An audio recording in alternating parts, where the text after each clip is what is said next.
Break Fix Podcast is all about capturing the living history of people from all over the autosphere, from wrench turners and racers to artists, authors, designers, and everything in between. Our goal is to inspire a new generation of petrol heads that wonder, how did they get that job or become that person? The road to success is paved by all of us because everyone has a story.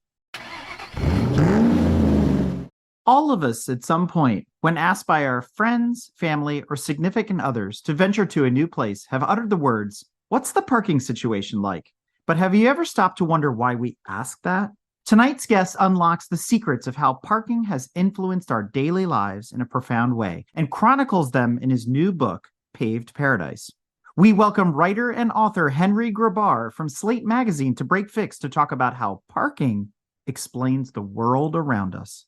Happy to be here. Joining me tonight as co-hosts are Don Weberg from Garage Style Magazine and Tom Newman, who you might remember from the Randy Lanier episode earlier this year. So welcome. Thank you, Henry. It's great to meet you finally. Likewise. Hi, Henry. I'm Don. Hi, Don. This is such a divisive topic. So many people actually wanted to be on this episode. They all have something to say about parking, and it's not lost on the non-drivers either. Funny enough, just the other day, my daughters were arguing about how much parking they needed to add to their ever-growing Lego city. And that brings us right to Henry's book. And not just a book, but a study in parking. So Henry, tell us about the who, the what, the when, the where, the why of how this all came to be. What inspired the book and what pushed you over the edge to write it? One of my inspirations was traveling around to American cities, going downtown and just seeing how much space had been dedicated to parking lots and garages and feeling like this is such a weird way to organize what is supposed to be the economic center of this place. Why is there so much low value land use concentrated at what's supposed to be the most valuable place in the city? I think that's a mystery that's been with me for years. Now, on a more specific answer would be to say that I work as a journalist and I write these stories about architecture and transportation and housing. And at a certain point, parking just kept coming up in story after story. And that may not surprise your listeners. I've since obviously talked to many people who have affirmed for me that parking is at the heart of what they do and their work and their concern in their daily life and all that. At the time, I felt like, wow, this is a subject that's absolutely everywhere. And I felt like it hadn't really been explained in that way. It continues to come up, and I don't think it's ever not going to. And even just the other day, I was watching an episode of the hit series 1923, which is part of the Yellowstone trilogy. Harrison Ford makes a comment as he rolls into town. He's like, "Where did the rails go for the horses?" And the guy goes, "I had to put in space for parking." He goes, "Well, where am I going to park my horse?" It's a story as old as time. But what's interesting about that, taking us back to 1923, I feel that we're at a point where history is repeating itself 100 years later. Going back to the 1920s, you make reference of this in the book, where cities were changing, parking was taking over, as it was expressed in that Yellowstone episode. But nowadays, we have to consider the change in the automotive landscape. Where are we going to park all of these EVs? How are we going to make charging available to electric vehicles? We've reached 7% market saturation. Obviously that number is going to increase. They wanted to increase, but parking is extremely limited. So now the ICE powered cars are sort of like that horse that need to make space for the EVs. So you didn't really cover that too much in paved parking, but I wanted to explore that idea with you. It's something that I've been thinking about a lot lately. One of the leading indicators of whether somebody will buy an electric vehicle is whether they have reliable access to charging. For a lot of people, that's not a problem because they live in a detached single-family home with its own garage. And so you can, at the very worst, just plug it into the wall. Need slightly more reliability, maybe spend a little bit of money to install a level 2 charger or something like that. According to the American Community Survey, 1 in 3 American households do not have a private home garage. And that means they either depend on some kind of multifamily parking situation, like a shared lot or garage, or they park on the street. For either of those two groups, transition to EVs is going to be really fraught because it's not clear exactly how we're going to be able to provide chargers at scale, especially for people who park on the street. And obviously, if meeting our climate goals depends on decarbonizing the automobile fleet, and that in turn depends on installing all these EV chargers, and that depends on sharing parking and being cooperative in how we think about street space and all that, boy, I don't know. It's a tall order. One of the things that I think our listeners would be really interested in is the origin of the garage, a very sacred space to petrol heads and gearheads like myself and Eric and Don. I know it's particularly important to Don. Can you talk a little bit about the origin of the garage and where that came from? Rumor has it that Frank Lloyd Wright built the first enclosed domestic garage in Chicago in the Roby House, and you can still go see that. It's a bulky concrete walled structure, which is typical of those early garages because they thought cars might explode, and so you need to be protected. And they also had, trenches in the floors you could get down and work under there. And garages were originally, at least as far as cars are concerned, were spaces to work on cars. They weren't necessarily primarily intended to store cars, but to work on them. That is the origin story of the garage. And it's funny, even Wright recognized pretty early on, he started building carports instead of enclosed garages at a certain point. And I think he said because he was afraid garages would fill up with stuff if he built them as part of the house. And indeed, that did end up happening. Henry, what you're saying is spot on. I've heard this too. From my perspective, it came from the carriage house. But where we split here a little bit, the carriage house was obviously something more wealthier people had. And that was kind of where the transition came from. The wealthy person goes from having a horse-drawn carriage to just a car. But I've heard Henry's story too, and I have heard that Frank Lloyd Wright was the first one to think, where do we put a cars? Well, one of the things that stuck out in the book, there's a whole set of chapters there where you talk about paid parking and metered parking and the advent of the meters and how that came to be in their history. And it's important to this discussion. And I think it plays into the EV conversation as well, because I sort of gave it some thought. What wasn't mentioned was the transition from the mechanical meter to the electric meters. And every electric paid parking meter that exists, whether now they're Park Mobile enabled or otherwise, means there's electricity at that parking spot. Granted, might not be level 3, 400 watt, might be 120, might be 220, whatever. That's an opportunity for the parking capitalists to jump on that and say, let's consolidate a parking meter and a charging station all in one. I haven't heard about the idea of parking meters. I like that idea a lot. I have heard from people saying potentially lampposts could be used, like streetlights, obviously, are another source of power that's coming into the street, and those could be used potentially to install level 1 trickle chargers. The problem with that is you have to have your car plugged in for a long, long time to get enough juice to drive 300 miles. The other issue is if you're going to install something that's a little higher touch, it's going to provide more power, it's expensive. And I talked to the charging companies about this, and they said basically it needs to be subsidized by cities. It doesn't really pencil out for them to install chargers at the curb because they're never going to make enough money charging people for that power to recoup the cost of installation and maintenance. And the maintenance is a big issue here because these are public things. People will vandalize them. People will drive into them. They'll just break. There's the weather, obviously. To have these things installed on the curb, they need to be subsidized by the city or maybe by federal grants or something like that. And then again, you're looking at how much money are we going to spend to ensure that curb charging is electric. That's a complicated political decision. So then does it push it back to something you talked about in the book where now we have to relegate EVs to a special parking lot or garage that has all the facilities and ability to charge those cars rapidly? One potential future here is that charging technology gets fast enough that actually charging in the future comes to resemble filling up at the tank, and you're able to charge fast enough that it stops being such a concern. We don't need to think about electrifying every single parking space. Another one that I heard is that building codes will actually contribute more chargers than the Infrastructure Act will in terms of its commitment to charger installation, because a lot of progressive jurisdictions are now saying if you're building parking, a certain amount of it needs to be electrified or needs to have the infrastructure in place to install electrification in the future. So the wires running under the concrete or whatever it is. So people I've talked to have said pretty soon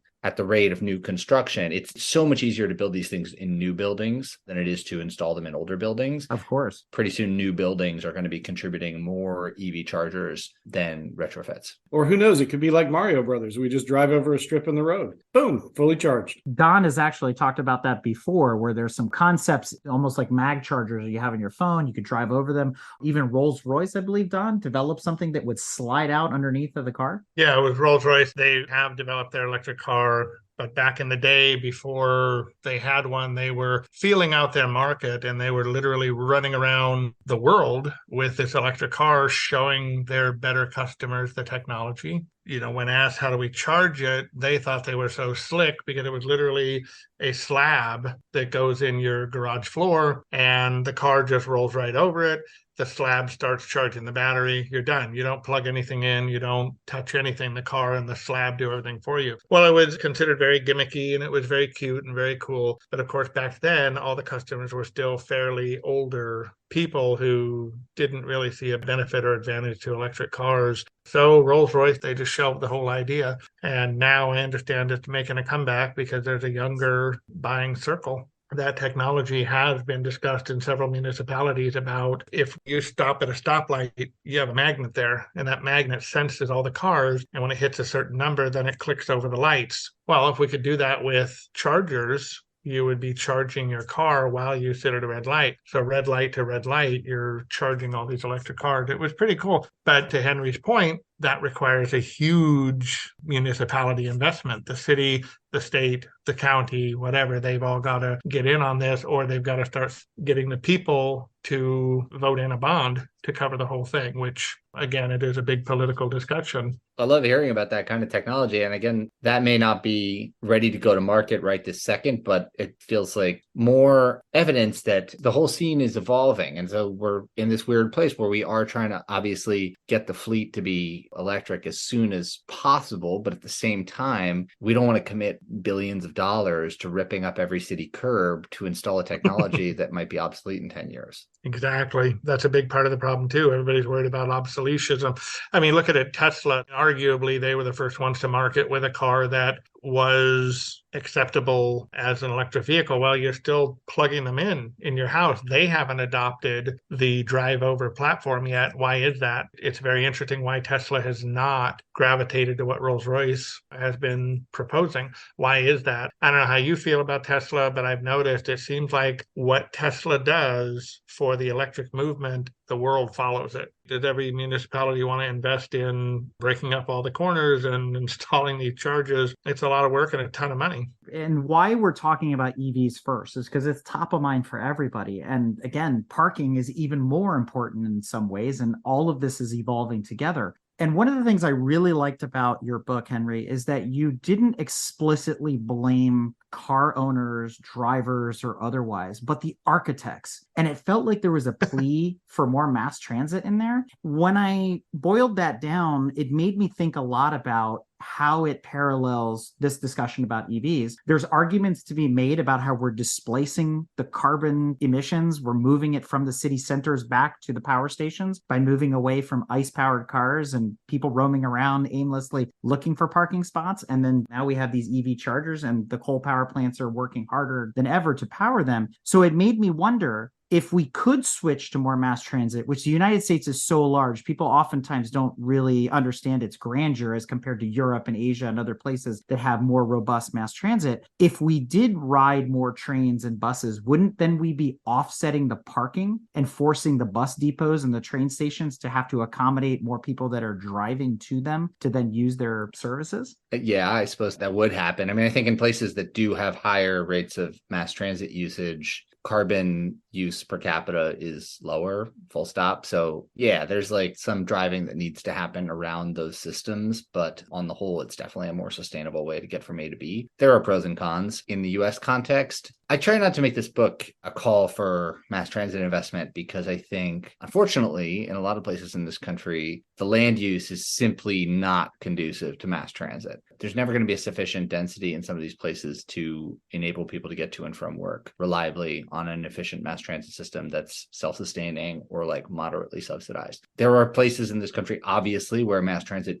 absolutely should be invested in, where we definitely could be getting around without our cars. But I think what's appealing about parking as a subject is even if you live in a place that's entirely car dependent, like one of the developers I talked to in my book is in Plano, Texas, north of Dallas, totally car dependent environment. And even in a place like that, there is so much low hanging fruit in terms of the reforms that can be done around the way we treat parking to make a more pleasant and walkable environment, even if everybody has to drive there and drive away. After reading the first few parts of your book, I sat back and thought to myself, we are a horrible species. I mean, that is truly, and before any of our listeners think I'm crazy, you described terrible things like fights and property damage and even murder inspired by parking disputes. Even small things like when we've walked out of a store, get in our car and notice somebody waiting for the parking space that we are about to vacate, we might adjust the mirrors, fiddle with the radio, adjust a package on the seat, whatever, knowing that the person who is waiting is growing increasingly frustrated and even angry. And I think it's fair to say that all of us have experienced the latter circumstances. And if you haven't done that, I think you're just a big fat liar. So what do you believe is the source of this sense of entitlement and ownership with public parking spaces when here in the United States, we've been taught that property is kind of a pinnacle of our society. So why do we act this way when we don't actually own the parking space? That's $1 million question. I just want to say you make a fair point about the opening chapters of the book. However, the narrative structure of the book is sort of to set the stage with the problem and then emerge with some ideas for making it better. So the human race, or at least the American people, are not all bad in general terms and also in terms of their approach to parking. There's definitely some reasons for optimism out there. With respect to our fixation on parking, part of it, and this gets back to the idea that this book is not supposed to hold drivers accountable for the parking situation, part of it is that we live in a society where we all have to drive to do anything. We have to drive our kids to school. We have to drive to the supermarket. We have to drive to go vote. We have to drive to work. We have to drive to the ball game. We have to drive to the park. That's not our fault. The environment is constructed in a way that makes it impossible to do anything else. And places in this country where driving is optional are so scarce that they've become some of the most expensive real estate around. It actually is perversely a privilege to be able to live in a place where you're able to walk, which is insane, but that's sort of where we've ended up. And that goes back, I think, to the fierce attachment we have for parking, because parking is literally the link between driving and whatever else you wanted to do in the first place. And so I think, of course, people get attached to parking spaces. There are also circumstances in which parking is scarce. And in those situations, I think people also get territorial, right? Like if you go to a cold weather city where people shovel out public spots, there is a sense of ownership that creeps in. And that happens everywhere, honestly. People park in front of their house. They often begin to think that space belongs to them just out of force of habit. I found that to be a particularly fascinating part of the book is the psyche. There was an academic that you reference in the book that did a study that, just to kind of paraphrase, that said that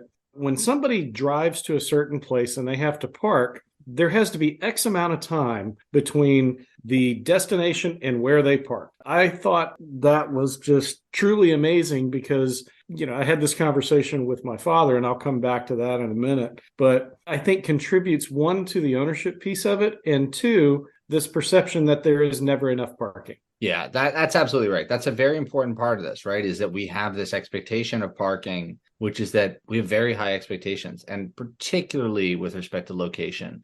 Now, I don't think this is a fixed figure, actually. I don't think there is some golden rule that says an American will only walk 200 feet from a parking space to get to where they're going. If you look at a mall, for example, people will park at a mall and they will walk 5, 6, 7, 8 minutes to get from their parking space to a store inside the mall that is their actual destination. That's because malls are really nice to walk around in. And I think in cities that offer a pleasant pedestrian environment, you see that same kind of flexibility about parking. I'm from Manhattan. In Manhattan, when you're driving someplace and you see an open parking spot, even if you're 5 minutes away from where you're going, you take it, because who knows what you might find when you actually get where you're going. So I have this kind of risk aversion. I like to park as soon as possible in case I don't find another spot, right? But obviously, if you're in an environment where the streets are pretty hostile to pedestrians, there's no trees, there's lots of cars going really fast, cutting in and out of driveways, well, then you probably do want to park directly in front of the restaurant you came to eat at. And it's probably not that interesting to you to park 5 blocks away and walk under the highway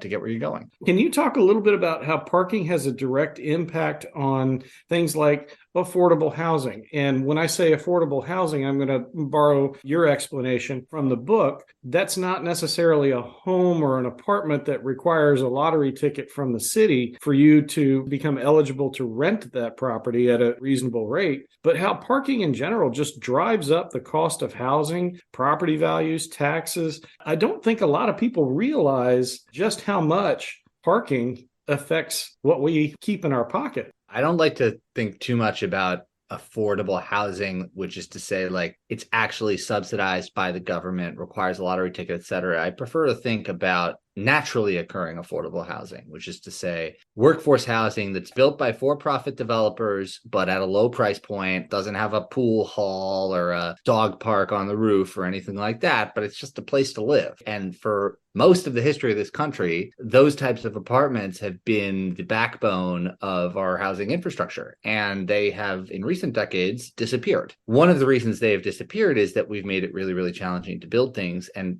one of the primary ways in which we've done that is to require all this parking with every project. There's just certain infill lots in cities where if you're going to require every project to include 2 parking spaces with every unit, you are severely constraining the types of structures that can be built, both geometrically and architecturally, but also financially, because building a spot in a structured parking garage, to say nothing of underground, is really, really expensive. So even if you make the project pencil, you find yourself entering this a sort of cycle of escalating costs and rents. And I've talked to developers about this, and one of the things they say is, once you've built all that parking in, you're no longer at that bare bones tier of affordable rental unit. You're starting to add in perks and amenities. And then you say to yourself, well, maybe actually this project ought to be targeted at a higher income level. And so then you install granite countertops, and then you install that dog park. And then there's a Japanese rock garden in the back. And so these things tend to build, and you get in this arms race where everything's getting nicer and more luxurious. And before you know it, you have very few people actually building the type of basic work-a-day, but perfectly satisfactory housing that is so desperately needed. I'm from Los Angeles. You're from Manhattan.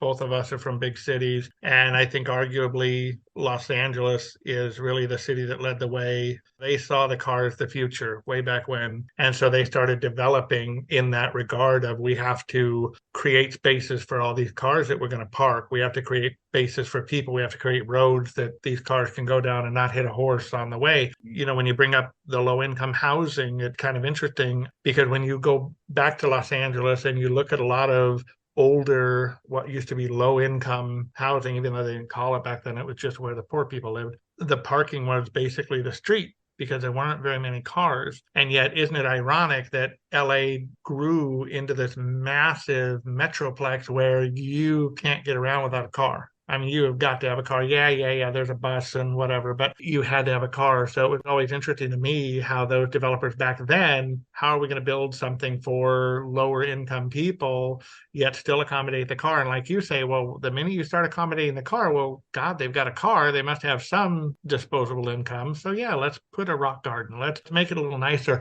Seems to be more of the human DNA. We want better, better, better, better, better. We want to aspire to build the best, to be the best, et cetera. And I think even for our poor people, if you'll just forgive that term for a minute, we want them to be the best poor people in the world. We have granite countertops. We have electric vehicles for our poor people, if that makes any sense. So it is interesting to listen to you talk about how one pulls at the other, which pulls back. It's a very interesting pendulum. This is a long-standing debate in the regulation of housing in the United States, right? Like, you can go back to the late 19th century, early 20th century progressive reformers visiting tenement buildings and saying these conditions are unacceptable, and every bedroom needs a window, and every apartment needs a fire escape. Those kinds of regulations, I think today we would all basically say, yeah, that should be a basic condition of having an apartment in this country. We don't want people building windowless apartments just because we have a housing shortage. And I think you could see parking on that spectrum too. The original desire with the zoning for parking was not to entirely eliminate the construction of apartments, although some people later used zoning for parking to accomplish that goal. But it was really to ensure that we solved the spillover parking problem on the street.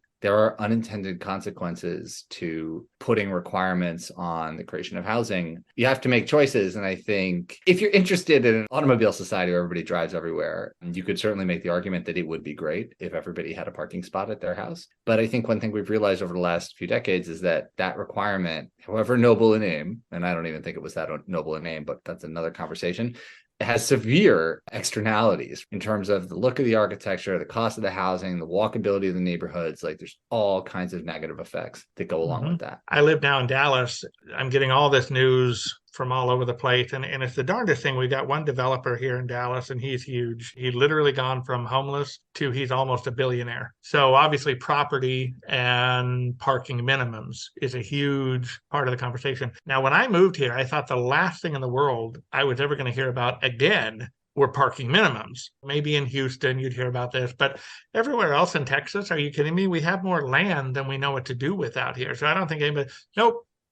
There's a lot of cities out there who want to be sophisticated and big city and have parking minimums. Well, of course, all the businesses are up in arms over this because all that does is curtail business. So it's interesting in a conversation with him, he told me about Fayetteville, Arkansas. And in Fayetteville, he sent me a video, real nice video that this guy put together. And it was how the entrepreneurs, the business owners, et cetera, got together and essentially ganged up on City Hall and said, we want these gone. Well, of course, City Hall said, well, where's everyone going to park? We have to have our parking. No. Get rid of them. And this is what's going to happen. You're going to see success downtown. You're going to see revitalization. They had buildings in Fayetteville that hadn't been used in 30 years because they didn't meet the parking minimums. It was really kind of crazy. Instead of being grandfathered in where, okay, this building was built during the Civil War, it has 5 parking spaces, but it can service, 300 people in a day. The city said, no, we got to shut that down until you can build parking minimums. I talked to a bunch of architects who described the situation with historic buildings in particular as the parking padlock.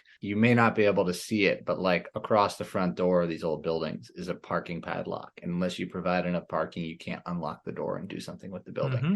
That still affects structures today. But if you go back and you rewind 70 years of our urban history, how many buildings have we lost to this requirement? How many formerly walkable, formerly dense neighborhoods full of like great old loft buildings with 14-foot ceilings have been torn down to satisfy this requirement? Back in Los Angeles, we had a restaurateur. He had a beautiful, beautiful building at the corner of First and Main. I mean, how do you forget that? And it was derelict. Well, why can't we use it?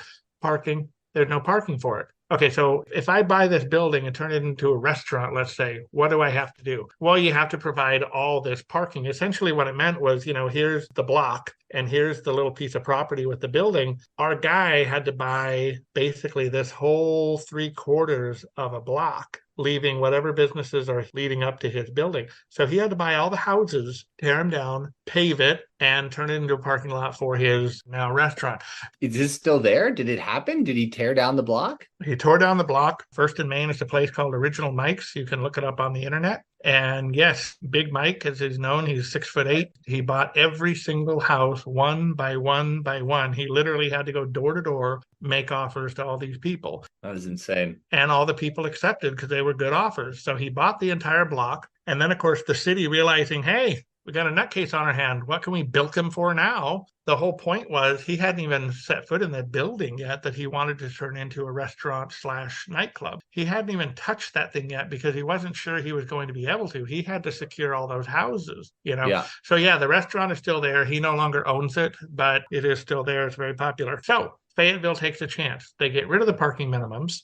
And the next thing you know, that Civil War building gets leased by a company who wants to open a wine bar restaurant situation. It is the cutest thing on the face of the planet. And people are parking blocks away because they want to go to this experience. They want to go see the wine cellar. They want to go eat the food. They want to do that. Well, of course, next door you got a shop. Next door you got this. The next thing you know, Fayetteville, Arkansas is lifting all of its parking restriction. Now, it's been an incredible transformation to lift these. And it kind of goes with what you're saying. Let's build a nice little area where people will walk 5 to 10 minutes to get to their destination. Well, why are they doing that? Because it's a nice area. It's exactly what you say with Fayetteville, right? The distance people are willing to walk is fungible. It does fluctuate based on the quality of the urban environment. And if you create an environment that's exclusively parking lots, you are going to create the expectation of easy parking. And it's a negative cycle in that sense. I kind of blame Los Angeles for it in a way. I go right back to it. And that was the city of the future. They were the ones who embraced the car and they realized this is the future. We have to welcome the car. North, part of how they did it was you have an avenue, and on either side of the avenue, you have shops and restaurants. And what they did was they built alleyways behind them, and behind that were parking lots. And that, for Los Angeles at least, that's where the parking minimum started, was they realized, oh my gosh, we've got all these businesses entertaining all these people. They're bringing their cars, they're not able to park them. So now we have to impose these parking minimums on them. It was an understandable decision by the city, but at the same token, it's a double-edged sword because it drove business away. Don has inadvertently reached back to another episode that we did where we had David Page from Food Network on, and we talked about his new book, Food Americana, and the influence that food has had on the automotive industry. Sort of the undertone here is,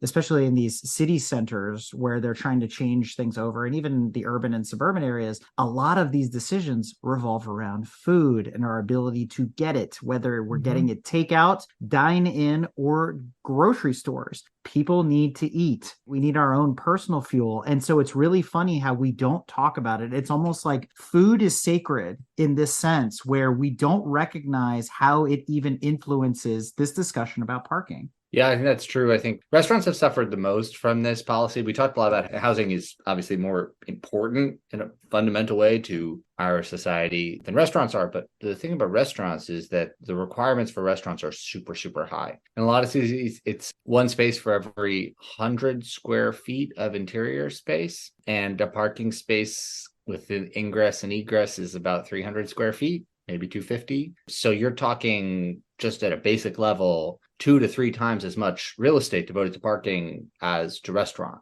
100 square feet of restaurant, 250, 300 square feet of parking. And so, yeah, you do end up by requiring a kind of land use that is mostly parking. And I think you look at a fast food restaurant in the suburban strip mall, and that is kind of corporate architecture that comes from standards that have been established by Chick-fil-A or Taco Bell or whoever it is. That's also very much in tune and a form that has evolved with those local parking requirements that say that for every number of stools at the counter or whatever, you need this many parking spots. That's an interesting point too, because you're talking about the size, square footage of a parking space. While absolutely pertinent to food in restaurants and so forth and so on, I was really struck by that same kind of logic being applied to housing in terms of, okay, you're building an apartment complex or a townhouse unit or a set of units. Maybe there's 10 because of zoning laws or somebody's arbitrary decision. For these 10 units, we now suddenly need 40 parking spaces. And I know that's a little bit hyperbolic, but based on the research that you've done and what I've read, it doesn't quite seem that far-fetched. I got my attention drawn recently to a project in Venice, California, where the project was opening on an old public parking lot. And so in addition to all the parking spaces required for the units, they had to rebuild all the spaces in the parking lot. And that can really push your parking ratios really high. And I think, again, it makes sense intuitively to a lot of people. They say you're building something in a dense neighborhood, you have to provide parking because otherwise it won't be enough. I think what those people don't realize is, in addition to the fact that obviously more parking creates more car ownership, which creates more traffic, you're building yourself into a big congestion problem. But there's also the fact that parking is so expensive to build. And this is one of the things that shocked me most when I started working on this book, because you think of parking as being the land use of last resort, the thing that happens when the building's been torn down and there's nothing else that anybody wants to do with it. But the average cost of a stall in a structured garage in 2023 was $28,000 nationally. In LA, it's much higher. Underground, it's much higher. Think about that. At the typical fee that people are willing to pay for parking, it takes so long to make a $28,000 parking space pay off, if it ever pays off, considering the cost of maintenance and depreciation and all that. So it's a real difficult situation. I shared a story that kind of illustrates this challenge, if you will. I hesitate to call it problem because I'm sure that there are people that are smarter than me that, have quote unquote planned ahead, but still it just kind of seems a little bit off. A couple of months ago, unfortunately, my mother wound up being diagnosed with a condition that had her in the hospital. Prior to that, I was over at my parents' house and we were talking about what books we're reading. And I looked at my dad and I said, "You need to read this book, Paved Paradise." And he said, "What? Parking? Are you kidding me?" And I said, "Well, let me ask you a fundamental question. Is parking a problem?" And he goes, "Oh, yeah, there is never enough parking." And kind of what Eric alluded to at the beginning of the show, whenever we set out, the first question a lot of people ask is, what's the parking situation? Like I said, he was convinced that there's never enough parking. Mom has her procedure. She has to be admitted overnight. I happened to look out the window of her hospital room, and it overlooked the parking lot. My eyes kind of got a little wide there for a second, because perspective is everything, right? And I said, hey, Pop, come here and take a look at this. He looked out and he goes, yeah. And I said, do you remember that conversation we had about never enough parking? Probably the first third of the hospital parking lot was packed, not an empty space anywhere. But then you looked out beyond, and the remaining 60 to 70%, whatever, was just a sea of empty asphalt. And I said, do you still think we have a parking problem? His jaw literally hit the floor. When we talk about the problem with parking, it's a perception issue, right? We have an excess of parking that nobody wants to use. It's all about the parking we want. Right. That's an opportunity to talk about, I think, one of the most counterintuitive ideas in the book, which is the idea that paying for parking creates more parking spaces. And what you describe in that hospital parking lot is often true on a local main street, where the very best spots will be taken first thing in the morning by people who more often than not work at the businesses or the offices on that block. And they will park there at 7:30 or 8 in the morning, and they will park there all day. And so people will arrive at midday and they'll say there's no parking available here. They'll be correct that there is no parking directly in front of the place they want to go. But often that available parking is just 1 block, 2 blocks away. And what's happening here is that it's sort of poorly organized. If you charge even a little bit for those prime parking spots, those all-day parkers will find that over the course of 12 hours, that $1 an hour starts to add up, especially if they're parking there every day. And so they'll park 2 blocks away. And that means that when you show up for lunch, you'll have a spot directly in front of the restaurant that's available to you, and it will cost you $1, $2, $3, something like that. And for the people who park further away, maybe it's free parking, maybe it's cheaper parking. But in any case, the walk that they make to and from work, to and from their car, is amortized over the course of that 12-hour workday. I think that's an important thing to think about walking distance as well. Nobody wants to walk 10 minutes to spend 30 seconds in a store picking up their dry cleaning. But if you're working for 12 hours, then a 10-minute walk isn't so bad. What you two have brought up here, it kind of sounds like the segue to where cities start to slide back into that parking minimums conversation, because you're bringing up people who they arrive at 7:30 in the morning, they get the prime space in front of their work, the car sits there all day, and then they come out, they go home because they leave their car there all day. But other people are arriving, they got to park 2-3 blocks away. I think this is where city council, et cetera, start to wake up and say, hey, we need parking minimums. And I wonder, right. do you see that too? Am I on the right track there? I think that's the history of parking minimums in a nutshell, is you have these overcrowded city blocks, merchants fearful that their customers are going to leave and go to a suburban shopping mall, and parking minimums are the result to try and constrain new businesses from opening and putting more pressure on the parking picture. There is obviously another way, right? I mean, the other way is charging for that parking. There's often this fear, if we charge for our parking, no one will come here anymore. If that's true, you have bigger problems. If the whole attraction potential of your central business district, your retail strip, if what you're offering is only good enough for free parking, if it's not worth $1 an hour to someone who's driving down there, then frankly, it's obviously just not that good. I'm not trying to be mean, but this gets borne out when you start charging for parking. People continue to come. They continue to patronize the restaurants and shops. They find the parking situation is easier than it was before. And that's worth something to them, right? Because there is a cost of free parking, and it's time. It's the time you spend getting to the main street, finding there's no available parking, circling the block, et cetera, et cetera. Don Shoup, who's the godfather of parking studies, would say, you should price the parking so that there's always an available space on every block. And if that price is so high that nobody drives there anymore, well, then you lower the price. I mean, that's kind of the magic of parking meters, is that it is a wonderfully flexible policy, as opposed to, for example, tearing down a row of houses to build a parking lot. That is hard to reverse. Yeah, and that's a fantastic thing. And I'm going to give a quick shout out to my friend Mike Carr. He's actually a land use attorney. And when I told him about this podcast that we were going to do, he was very enthusiastic because he deals with it. He described a brew pub investment company that purchased an industrial area, a former plant of some kind just north of Philadelphia.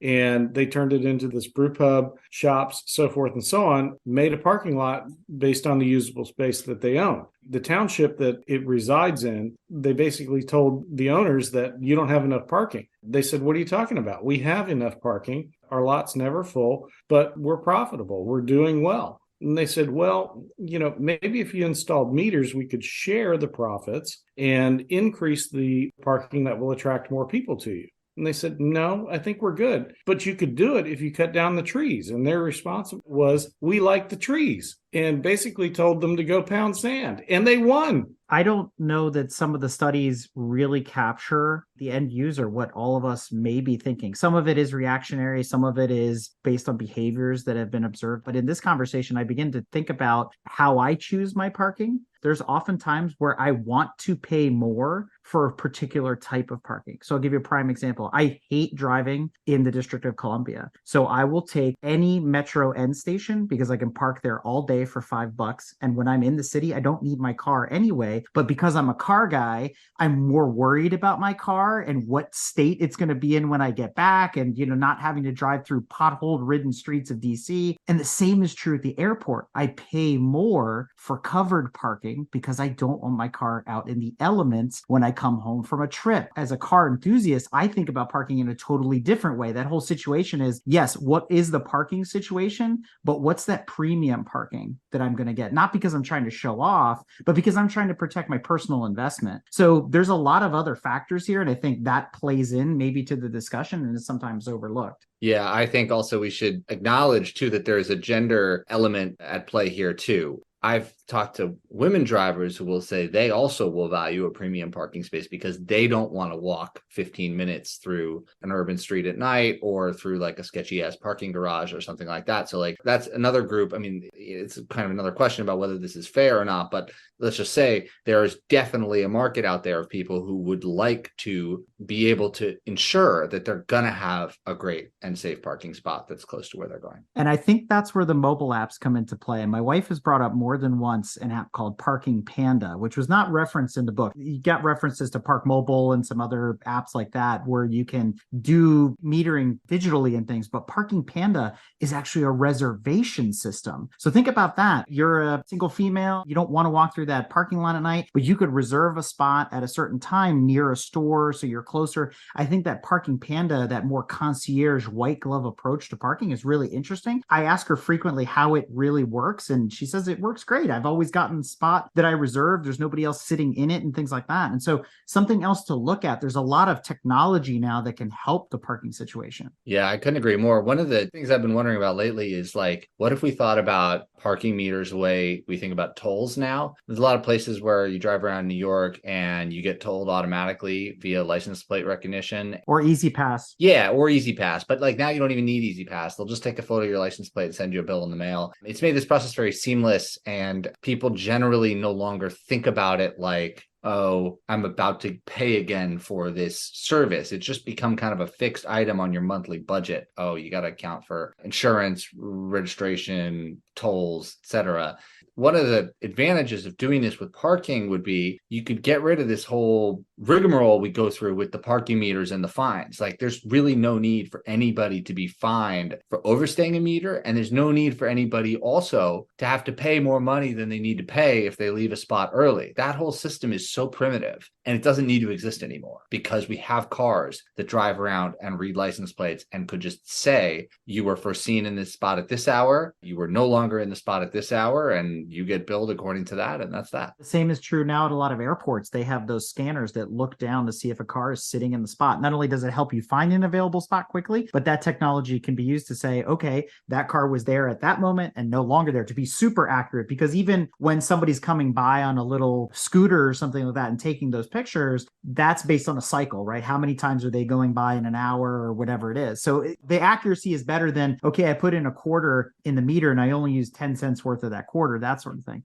So, Henry, in the book, you talked a lot about Solana Beach, which is a very particular area in California. Lots of things going on there with respect to parking and housing and architecture and things like that. But I thought it was funny that this past summer, Don and I experienced what could be considered parking hell in a way, especially for car enthusiasts. Bigger than the Solana Beach problem, encapsulated in 10 days, is Car Week, which happens in the Carmel, Monterey area. And not only is parking stressed in that area in general, now you have car enthusiasts with multiple cars and trucks, and they're going to Pebble Beach and the Quail and all these shows, and all this extra is descending upon that area. And it takes an already stressed parking situation and makes it tenfold. So I wonder if Car Week, Carmel Valley, Monterey could be used in maybe a future study to look at how they handle that situation, because Car Week has been around for many, many years and it's not going away anytime soon. I mean, Car Week is a particularly funny example because it's like a very vivid illustration of the old axiom: you're not in traffic, you are traffic. You're not having trouble finding parking, you are creating a parking shortage. It's tough because I think for a lot of big events, the obvious answer is cars have never been good at getting a lot of people to one place at one time because of simple geometric constraints. But obviously, if driving is a precondition, that's definitely a tough one.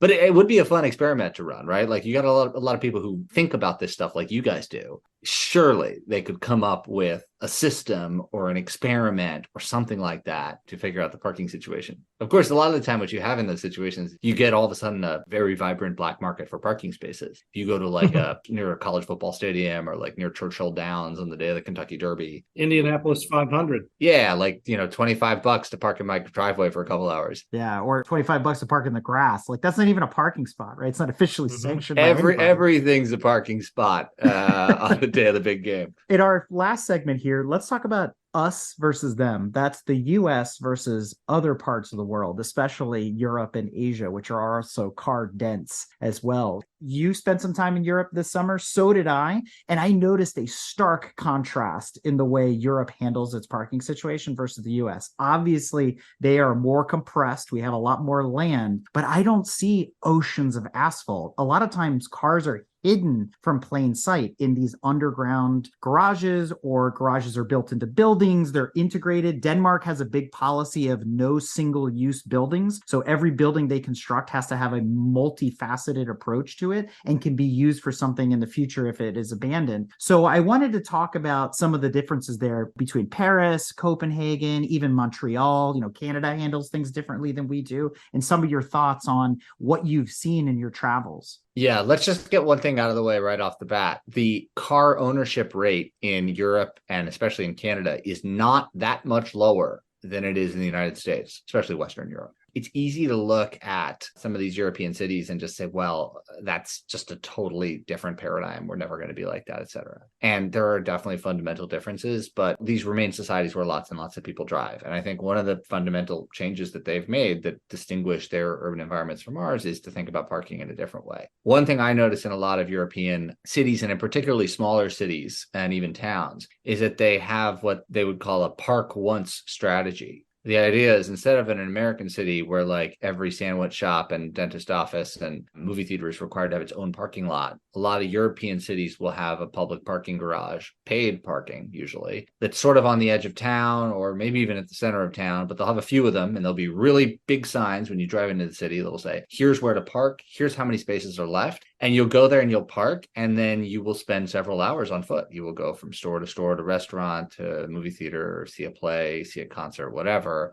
And then when you're done, you'll go back and find your way to your car and leave town. But that is a way to ensure that there may still be lots of people that are driving to and from the city, but they're not driving to and from the various establishments inside the city. And that permits that parking to be shared between all the uses in the city and also sort of kept off the main drag and out of sight. And Don and I commiserated over an experience that we shared, but separately, in Venice, where you're not allowed to be in the ancient city of Venice. You have to park in Padova. and take the train in, and everything is walkable. There are no cars allowed in Venice. You either do everything by boat, gondola, and then you have the option of bike, scooter, Vespa, all that kind of stuff. And Italian cities, Venice is not alone in that sense. Florence is very similar. You park on the outskirts of the city and you walk into the city. Granted, they got to make deliveries and sometimes they have special exceptions for things like that, but they try to push the cars out of the cities and make them more walkable. Now, you were just back from Paris, totally different situation there. Yeah, Paris is really interesting. First of all, it's a big city, right? We're talking a metro area of 10 million people. So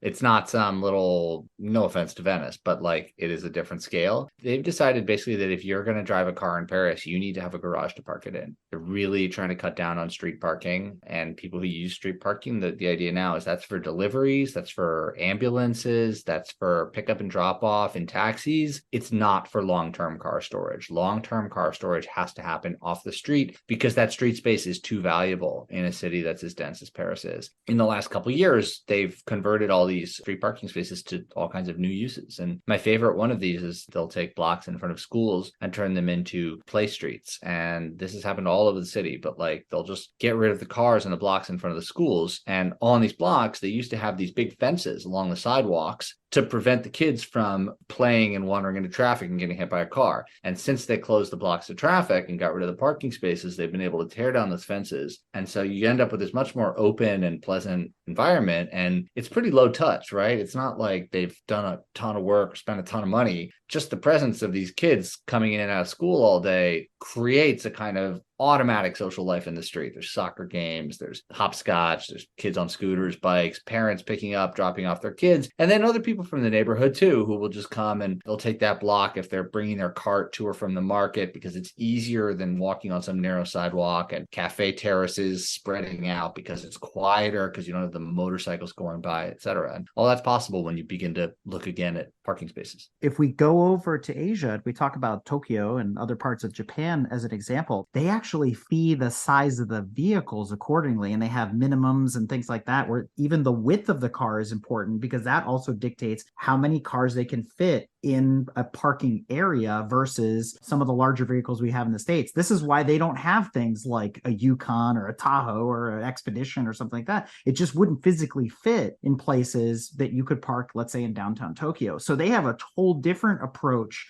that it affects the automobile industry in such a way that they have to physically make the car smaller. And I think that's really interesting too.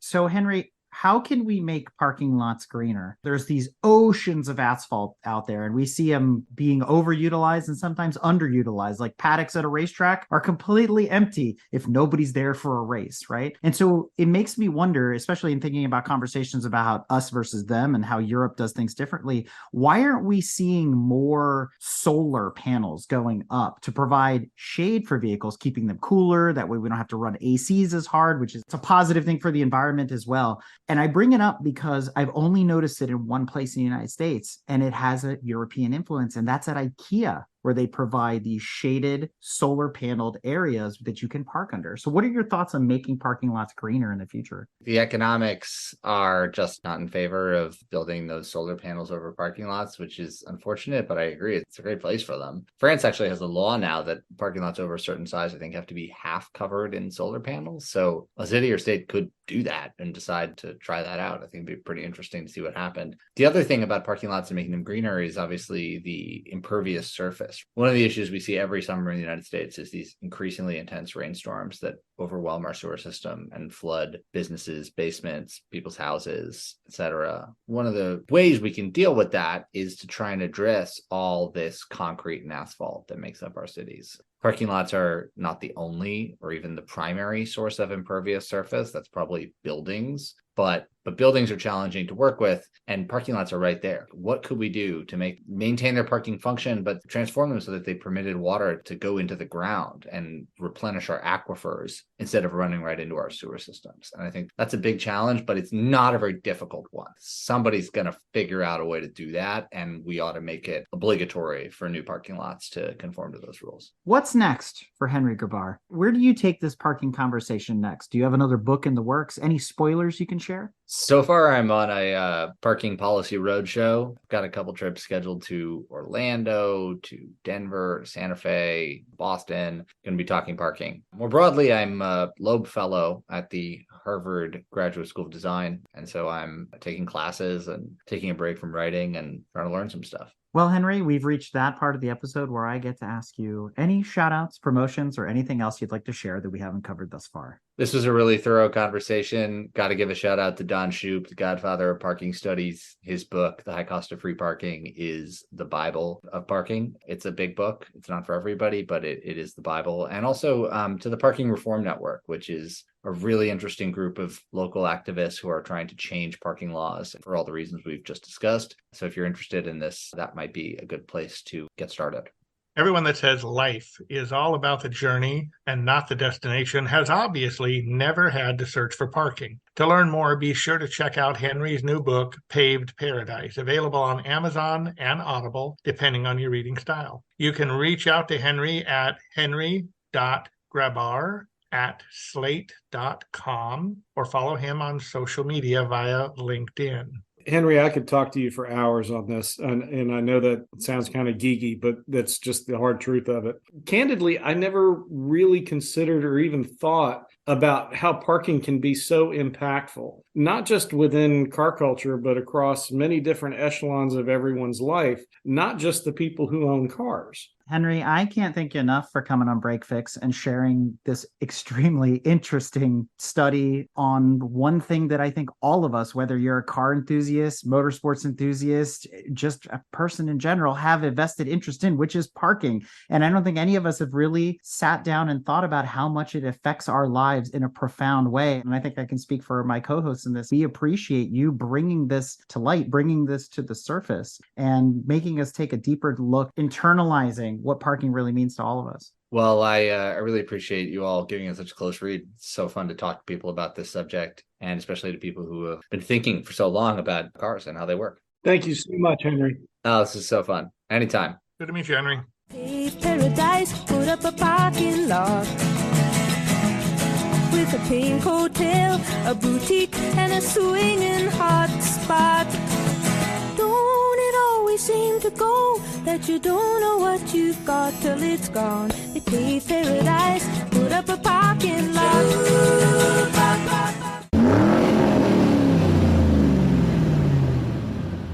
We hope you enjoyed another awesome episode of Break Fix Podcast, brought to you by Grand Touring Motorsports. If you'd like to be a guest on the show or get involved, be sure to follow us on all social media platforms at Grand Touring Motorsports. And if you'd like to learn more about the content of this episode, be sure to check out the follow-on article at gtmotorsports.org. We remain a commercial-free and no annual fees organization through our sponsors, but also through the generous support of our fans, families, and friends through Patreon. For as little as $2.50 a month, you can get access to more behind-the-scenes action, additional pit stop minisodes, and other VIP goodies, as well as keeping our team of creators fed on their strict diet of Fig Newtons, gummy bears, and Monster. So consider signing up for Patreon today at www.patreon.com/GT Motorsports. And remember, without you, none of this would be possible.